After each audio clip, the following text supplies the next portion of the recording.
आज ऐसे कॉन्सेप्ट के ऊपर हम बात करने जा रहे हैं जो शायद इस संसार में जितने भी व्यक्ति हैं वे सभी इस चीज़ को अपनाते हैं। इसके बिना एक भी व्यक्ति नहीं रह सकता है। क्यों? क्योंकि हम आज धर्म को लेकर इसके ऊपर डिस्कशन करेंगे, इसके ऊपर चर्चा करेंगे कि कोई न कोई व्यक्ति किसी न किसी धर्म को अपना लेता है तो वह क्यों अपना लेता है, क्या कारण है उसे अपनाने का, और वह इसके बिना रह भी नहीं सकता है। जैसे इस पृथ्वी पर बहुत सारे धर्म हैं, इस्लाम धर्म, हिंदू धर्म, बौद्ध धर्म, जैन धर्म और अन्य बहुत सारे ऐसे धर्म हैं जो कोई न कोई अपने धर्म का प्रचार करता रहता है। तो है क्या चीज़, आज इसी के ऊपर हम डिस्कशन करेंगे। हम क्या डिस्कशन करेंगे? ये डिस्कशन करेंगे कि कोई भी व्यक्ति किसी भी धर्म में जाने से पहले उसके दिमाग में क्या प्रश्न उठते हैं। क्या वैसे ही चला जाता है? जैसे हिंदू धर्म मान लो, हिंदू धर्म में 33 करोड़ देवी देवता है। अब बहुत सारे जो इसी धर्म को अपना रहे होंगे, उनके दिमाग के अनुसार वे चल रहे होंगे, तो उनके दिमाग में कुछ न कुछ प्रश्न तो उठ रहे होंगे, जब भी तो इस चीज़ को अपना रहे हैं। आदमी उसी चीज़ को अपनाता है जो उसे अच्छी लगती है और उसे श्रेष्ठ मानता है। उसे श्रेष्ठ मानता जब भी तो उसने अपना रखी। यदि वो उस चीज़ को श्रेष्ठ नहीं मानेगा तो इसे क्यों अपनाएगा? तो हाँ, आज इसी कॉन्सेप्ट के ऊपर हम बात करेंगे और इसके ऊपर हम चर्चा करेंगे कि ये चीज़ जीवन के लिए इतनी महत्वपूर्ण क्यों है। चलो हम सबसे पहले एक सनातन धर्म या हिंदू धर्म से स्टार्ट करते हैं कि इसमें बहुत सारे वैज्ञानिकों का मानना है, उनका मत है कि 33 करोड़ देवता है, या इसमें बहुत सारे शास्त्र हैं। इसमें जैसे मैं कुछ शास्त्रों का आपको नाम दिखाऊं, हिंदू धर्म में गीता, महाभारत, पुराण, हनुमान चालीसा, शिव पुराण, विष्णु पुराण, बहुत सारे ऐसे पुराण हैं जो इन पुराणों में इन धर्म के बारे में जानकारी दे रखी।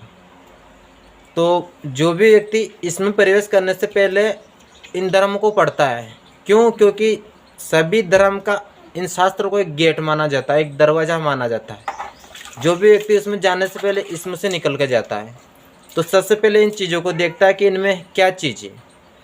तो उसको मन में ये प्रश्न उठता है कि मनुष्य जीवन क्यों मिला, हम कहाँ से आए, हम कहाँ जाएंगे, हमें क्या करना चाहिए, हम क्या कर रहे हैं। अपनी 100 वर्ष की आयु है, इसे पूरी होने के बाद हम कहाँ जाएंगे हमें ये मालूम नहीं है।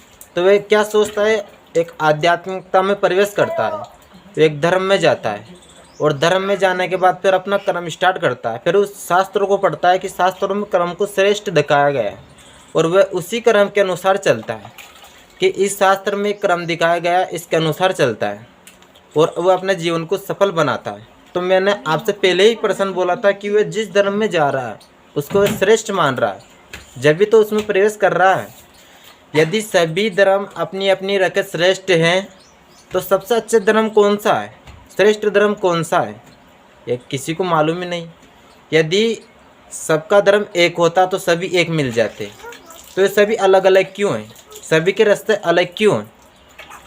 इन सभी के अलग रास्ते इस कारण से हैं क्योंकि ये सभी अपने अपने धर्म को श्रेष्ठ मान रहे हैं। इस्लाम धर्म में कुरान शरीफ, कुरान मजीद, तौरात, जंबूल, इंजील, ये किताबों को श्रेष्ठ मानते हैं और जो भी उनके मालिक ने या उनके खुदा ने उन्हें आदेश दे रखा वे उसी के अनुसार चलते। उनके भी कुछ नियम है, इसीलिए वे एक दूसरे से, हिंदू से अपना आप को श्रेष्ठ मान रहे और हिंदू इस्लाम से उनको श्रेष्ठ मान रहे। और चलो बौद्ध धर्म में तीर्थकर हैं, जैसे महावीर तीर्थकर, और इसमें 24 तीर्थकर माने गए। तो वे इन 24 तीर्थकों की पुस्तकों को पढ़ते हैं। या महावीर बुद्ध ने जो तपस्या की, उस तपस्या के अनुसार उनके कुछ नियम थे, उस नियम के अनुसार वे चल रहे, तो उन अपने धर्म को श्रेष्ठ मान रहे। वे सोचते हैं कि हिंदू इस्लाम तो गलत है, अपना धर्म सही है। तो इसी प्रकार जैन धर्म। अब जैन धर्म में व्यक्ति अपने धर्म को श्रेष्ठ मानता है। तो ये सभी सिस्टम क्या है, ये अभी तक मानव को समझ नहीं आया। जबकि धर्म तो एक ही है, सबका मालिक एक ही, वह ऊपर बैठा। लेकिन जो वह रास्ता दिखाता है सभी उसके रास्ते पे क्यों नहीं चलते हैं? क्योंकि उसके नियम बहुत ही कठोर होते हैं, इसलिए उस नियम पे वो चल नहीं सकते। तो इसीलिए इन्होंने अपने हिसाब से अलग अलग रास्ते अपना लिए और उसी के अनुसार चल रहे हैं। तो मेरा मानना यह है कि हमें केवल एक ही की राह पर चलना चाहिए। और मैं अपना आप को यही मानता हूँ कि जीव मनुष्य की जाति होनी चाहिए और मनुष्य का धर्म मानव होना चाहिए। क्यों? जब भी हम एक रास्ते पर चलेंगे, जब भी एक ही सच्ची राह होगी, जब भी हम ऊपर उस मालिक को पा सकते हैं। अब इस्लाम धर्म में क्या बोला जाता है कि हम अच्छे कर्म करेंगे, हम अल्लाह की दिखाई हुई राह पर चलेंगे और हम जन्नत में चल जाएंगे। वे कुछ कुर्बानियाँ देते हैं, उन कुर्बानियों के माध्यम से वे जन्नत में जाना चाहता है। अब उन्हें ये चीज़ देख लेनी चाहिए कि हम जैसे वे कुछ त्यौहार मनाते, बकरीद मनाते हैं, तो उसमें किसी जीव की एक कुर्बानी दी जाती है। कुर्बानी का मतलब होता है त्याग, बलिदान, उसे वे कुर्बानी मानते हैं। लेकिन जो मालिक ने या खुदा ने उनको आदेश दे रखा, जैसे मैं कुछ पंक्तियाँ दिखाऊँ आपको, कुरान शरीफ के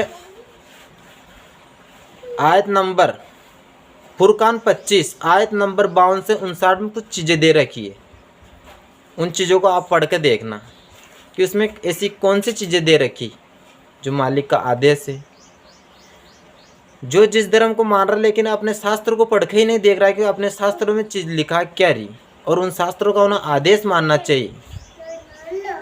और उनके जो धर्म गुरु है वे एक अच्छे ज्ञाता होना चाहिए, बल्कि जिसको नॉलेज नहीं है, जिसको गाइडेंस नहीं है उस चीज़ को के बारे में, उसे दिखाना नहीं चाहिए।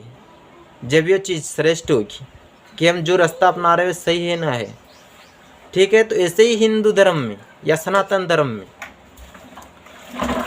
इसमें बहुत सारे गुरु ऐसे हैं जो अनपढ़ है, जो कुछ जानते ही नहीं, लेकिन महाराज बन के बैठ गए। अब उनको ये सोचना चाहिए कि जो अपने बहुत सारे सनातन में बहुत सारे शास्त्र, उन शास्त्रों में क्या चीज़ें दिखाई गई, उन शास्त्रों में लिखा क्या रहा, वह उनको पता ही नहीं। क्यों? क्योंकि शास्त्र ही तो सच्चाई है। मनुष्य तो मर जाते हैं, देवता लोग, भगवान तो ये तो सभी चले जाते हैं आके, क्योंकि इनकी कुछ उम्र होती है और अपनी बातें, ये अपनी स्पीच, ये अपनी सोच, ये पुस्तकों में लिख जाते हैं और पुस्तकें तोरी मरती है तो अमर है। तो हमें उस चीज़ को खोल कर देखना चाहिए। और हाँ, जो अनपढ़ धर्म गुरु है उन्होंने तो उस चीज़ को पढ़ा ही नहीं, और वे बहुत सारे शिष्यों को लेकर बैठ गए और अपना अनुसार रास्ता दिखा रहे हैं, अपना अनुसार दिखा रहे हैं। तो जब उसको ही ज्ञान नहीं है, उसको ही उसकी नॉलेज नहीं है, जब वही गलत मार्ग पर चल रहा है, तो उसके अन्यायों को क्या सही राह दिखा सकता है? नहीं। ये सही बौद्ध धर्म में सिस्टम। महावीर बौद्ध एक अच्छे ज्ञाता थे, मैं मानता हूँ। क्यों? क्योंकि उन्होंने मन की प्रसन्नता को श्रेष्ठ दिखाया है, बल्कि उन्होंने बहुत सारी चीज़ों को श्रेष्ठ नहीं दिखाया लेकिन उन्हें गाइडेंस पूरी नहीं थी, उन्हें जानकारी पूरी नहीं थी, लेकिन फिर भी बहुत हद तक सही थी। लेकिन अब क्या सिस्टम चल रहा है प्रेजेंट टाइम में, बहुत सारे बौद्ध धर्म के बौद्ध मठ वाले होते हैं, महायान हीनयान होते हैं, दिगंबर होते हैं, ये उनकी शिक्षा पर न चल कर और अलग राह दिखाते हैं। जैसे भगवान तीर्थकर, उन्होंने ऐसी बहुत सारी पुस्तकें लिखी, उनको पढ़ो, उनमें लिखा क्या रहा। वे तो चले गए लेकिन उनके विचार उनमें लिख गए, और क्या बोल गए कि सबका मालिक एक ही है और सभी को एकजुट होकर चलना चाहिए। मेरा यही मानना है और मैं सभी को यही बात दिखाऊंगा कि सबका मालिक एक ही है और इसी राह पर चलना चाहिए, ऐसे भटकना नहीं चाहिए। और किसी चीज़ में प्रवेश करने से पहले अपने शास्त्रों को जरूर देखना चाहिए। मेरा मकसद किसी धर्म को ठेस पहुंचाना नहीं है, बल्कि एक मानव जाति को एक सही डायरेक्शन देना है, एक सही दिशा देना है। क्यों? क्योंकि मैंने सभी शास्त्रों को पढ़ा है और सभी शास्त्रों में एक ही बात निकाई है कि सबका मालिक एक ही है। तो इसी राह पर चलना चाहिए। ठीक, थैंक यू, धन्यवाद दोस्तों। ऐसे ही हम बहुत सारे गाइडेंस वाले वीडियो लाते रहते हैं।